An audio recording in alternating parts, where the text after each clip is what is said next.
Hey everybody, I wanted to give you a quick overview and just initial impressions of the Lendal Storm 4-piece paddle. Now this is a paddle that you would have to special order. It's on their website, but again, it's a special order item.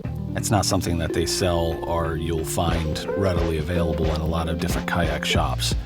But I do have the 4-piece model. Full disclosure, I got it from trading services with my business with a company that had the 4-piece paddle. So here's a quick look at it and some initial impressions after paddling with it for 3 months. First off, this paddle is super light. Probably one of the lightest on the market, if not the lightest. I think there might be a few that are lighter, but it's right in there as one of the lightest on the market. The shaft of the paddle has a nice, almost a teardrop or kind of a bump where your fingers go over the paddle, which makes it really nice to know where the paddle is in your hands at all times.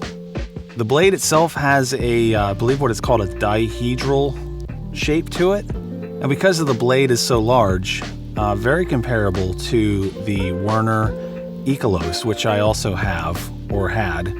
I sold it. But the dihedral shape of the blade, because the blade is so big, just that nice dihedral shape allows the water to peel off left and right and allows for a smooth stroke through the water. I personally set this paddle at a 45-degree angle feather-wise. I have had no issues with fluttering or the feather at all. And there's just a ton of power with this paddle, and it's super smooth. Now, if you want to go ahead and get the 4-piece paddle, that's something that I think you can special order. It's a really nice feature to have if you want to travel, if you want to put this paddle in a smaller location as like a backpack maybe, or a larger backpack. The centerpiece has a tightened down kind of a lug, which is very easy to operate.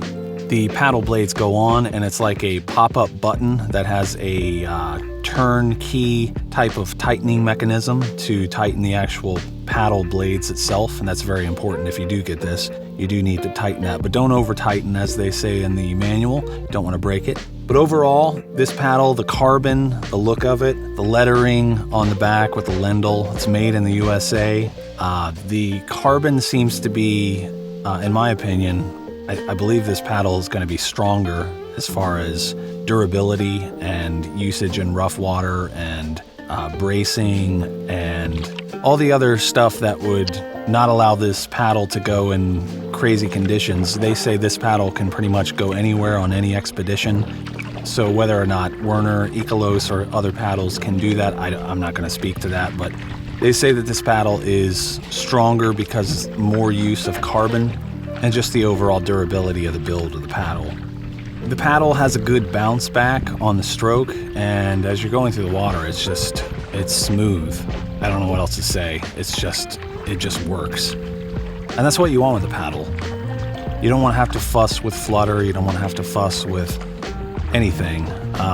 Laying the back of the paddle on the water itself for a brace or anything else you want to do with that, sculling or whatever, is really nice because it's got a nice flat bottom, and I find it very useful when I paddle. The length that I use, I'm about 6 foot, and the length that I'm using here is a 210. I find it to be just about perfect. So in conclusion, I just want to say this Lendal Storm paddle for a Euro blade paddle is, in my opinion, the best paddle that you can get. It's right up there as probably one of the most expensive ones, especially the 4-piece model, but I don't think you'll regret spending the money on it once you get it, because there's just really nothing that I found wrong with this paddle at all. There's nothing that I found that I wish they did this or wish they did that.